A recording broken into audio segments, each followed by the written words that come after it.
Greetings all, welcome back to Lamech's Effects. We are finally at a key event where sin attacks Kilika. In this episode, I will explain what Lucifer is in the Bible, and in doing so, we can finish learning why sin is a fish. So, like and subscribe and share this with someone who likes Final Fantasy X, the Bible, or would like to know how to use either to make threats in their stories.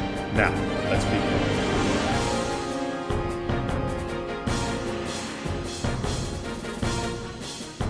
As we've discussed before, sin is a symbol for Deuteronomy 28, also Leviticus 26, but we're not going to pull as many from those, even though it's the same thing. But I said I would explain what Lucifer is. Incidentally, I need this scene in Deuteronomy 28 to explain Lucifer. So, Deuteronomy chapter 28, verse 52. And he shall besiege thee in all thy gates, until thy high and fenced walls come down, wherein thou trustest, throughout all thy land, and he shall besiege thee in all thy gates, throughout all thy land, which the Lord thy God hath given thee. Now, we've read this before, right? We talked about how it was used for sin destroying Xanarkand, but we need it again here. But how does it explain Lucifer? Well, notice that this verse doesn't explain who the he is that will destroy your city. So we need to go up only a few verses. 3. Deuteronomy chapter 28, verse 49. The Lord shall bring a nation against thee from far, from the end of the earth, as swift as an eagle flieth, a nation whose tongue thou shalt not understand, a nation of fierce countenance, which shall not regard the person of the old, nor show favor to the young. So, some things about this verse. God said what was the punishment for sin, right? Another nation will come against you. And where would they come from? The other end of the earth. Now, to get to the other end of the earth without a plane, you need to get there by boat or submarine. Basically, across the water, like sin did.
As you can see, sin destroyed both the old man and the young man, just like the Bible said this nation would.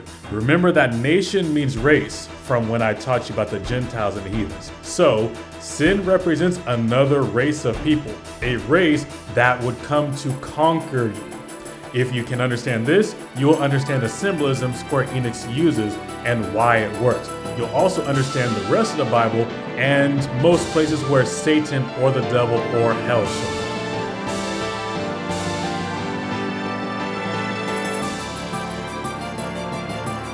So I've shown you that sin represents another race of people coming to murder Israel. I showed you that so you could keep this verse in mind when I show you Lucifer. Now, there's only one place in the Bible where that name can be found, and that is in Isaiah chapter 14, verse 12. How art thou fallen from heaven, O Lucifer, son of the morning? How art thou cut down to the ground, which didst weaken the nations? So, we have found a scripture, but this doesn't give us the whole picture of what Lucifer is. A pastor may read this and close the book without going into depth, like the priest of Yevon do, but I'll explain. After all, if you want to fight the devil, or in this case, sin, like Yuna does, you must know what sin is. Isaiah chapter 14, verse 3.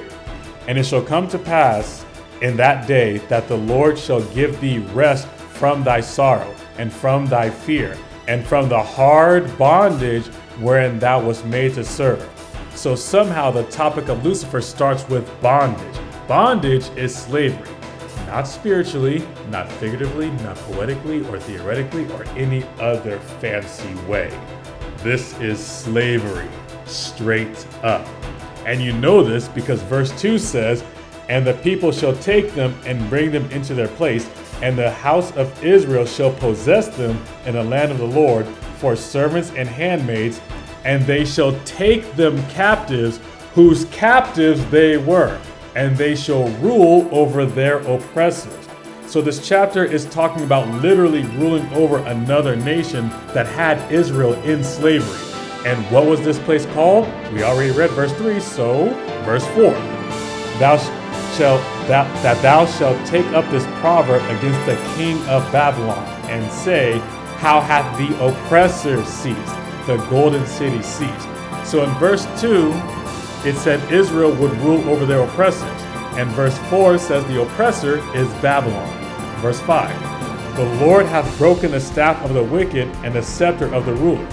Wickedness is sin. The staff is the rulership. So it says God has destroyed the rulership of the city of the man of sin. Verse 6, he who smote the people in wrath with a continual stroke. He that ruled the nations in anger is persecuted, and none hindereth. So when it says he smote the people with a continual stroke, it means he persecuted Israel non-stop. Just like how sin has been around destroying the humans for 1,000 years. Now notice how there hasn't been a break in the quote yet. That is all still what is to be said to the king of Babylon. Verse 7, the whole earth is at rest and is quiet. They break forth into singing. Yea, the fir trees rejoice at thee, and the cedars of Lebanon, saying, since thou art laid down, no feller is come up against us. Hell beneath is moved for thee to meet thee at thy coming. It stirreth up the dead for thee, even all the chief nations of the earth. It hath raised up their thrones, all the kings of the nations. All they shall speak and say unto thee, art thou also become weak as we? Art thou become like unto us? Thy pomp is brought down to the grave, and the noise of thy vials. The worm is spread under thee, and the worms cover thee. We went through all that, and the quote against the king of Babylon wasn't broken. Now we're back at verse 12. Verse 12. How art thou fallen from heaven, O Lucifer, son of the morning? How art thou cut down to the ground, which didst weaken the nations? So obviously Lucifer, the son of the morning, is the king of Babylon. But why is he called Lucifer? Well, if you've ever watched a movie called The Prince of Egypt, Ramesses called himself the morning and the evening star. Now the only star you can see in the morning is the sun. The sun brings light to the world. Lucifer, which means bringer of light, is the sun. Lucy literally means light. The Gentiles set their kings up as gods. Usually they call themselves the sun god or the son of the sun god. Nimrod was a king of the Babylonians and was praised as their sun god. Now Nimrod died and his widow had a son named Tammuz. She claimed that Tammuz was Nimrod, their sun god, come back in the flesh, immaculately conceived, meaning born without a physical father or any sex at all. Therefore, the birth date of Tammuz, December 25th, became the day of the unconquered sun, which is what the Babylonians celebrate as their holiday. The Grecians took the name of it and called it Sol Invictus. Obviously, since Tammuz is supposed to be the son of the sun god, he'd be the son of the god of the morning star. Literally, the king of Babylon is the son of the morning. And the proverb is still not done, but for time, I'll get to the point. Verse 16. They that see thee shall narrowly look upon thee and consider thee, saying, is this the man that made the whole earth tremble and did shake kingdoms, that made the world as a wilderness and destroyed the cities thereof, that opened not the house of the prisoners? So, Lucifer is a man with enough power to destroy cities, just like sin, right?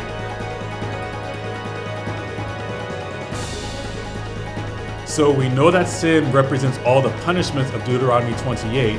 We started with verses 49, 50, and 52. That led us to Isaiah 14 to see the fulfillment of those curses when Babylon conquered Israel. But because sin looks like a fish, I need to finish explaining why if I want to show how the scriptures come together to make sin for Square Enix. Now, let's start with Jonah again from the last video. Jonah chapter 2 verses 1 and 2. Then Jonah prayed unto the Lord his God out of the fish's belly and said, I cried by reason of mine affliction unto the Lord, and he heard me. Out of the belly of hell cried I, and thou heardest my voice. So we know that the fish represents hell, but I don't want you to imagine demons and pitchforks. I want you to know what hell meant to Jonah. Isaiah chapter 5 verse 13. Therefore my people are gone into captivity, because they have no knowledge, and their honorable men are famished, and their multitude dried up with thirst. Now before we move on, the topic is captivity, slavery. So the people have gone into slavery, verse 14, therefore hell hath enlarged herself, and opened her mouth without measure, and their glory, and their multitude, and their pomp, and he that rejoiceth shall descend into it. So they have gone into captivity, therefore hell hath enlarged herself. The reason it says hell hath enlarged itself without measure is Israel is a people without measure. So hell has to open itself pretty wide to devour them all. And hell is slavery.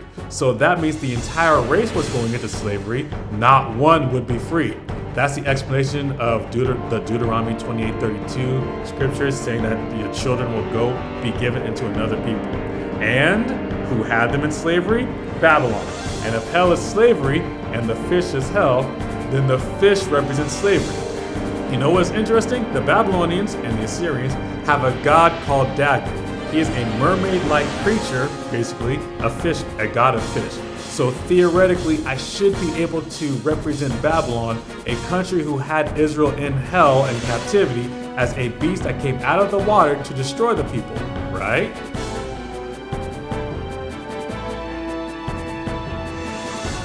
This is the book of Revelation, chapter 13, verse 1. And I stood upon the sand of the sea, and saw a beast rise up out of the sea, having 7 heads and 10 horns, and upon his horns 10 crowns, and upon his heads the name of blasphemy. We found a beast that came out of the sea, and on his heads are the names of blasphemy. Blasphemy is sin. Let's see if we can get more information on that. Revelation chapter 17, verse 3. So he carried me away in the spirit into the wilderness, and I saw a woman sit upon a scarlet-colored beast, full of names of blasphemy, having 7 heads and 10 horns. It's the same description. So this is the beast that came out of the water in the other chapter. And we, who grew up in a Christian church, know that this beast is the devil. But who is the woman that sits on the beast's back? Revelation 17, verses 4 and 5. And the woman was arrayed in purple and scarlet color, and decked with gold and precious stones and pearls, having a cup in her hand full of abominations and filthiness of her fornication.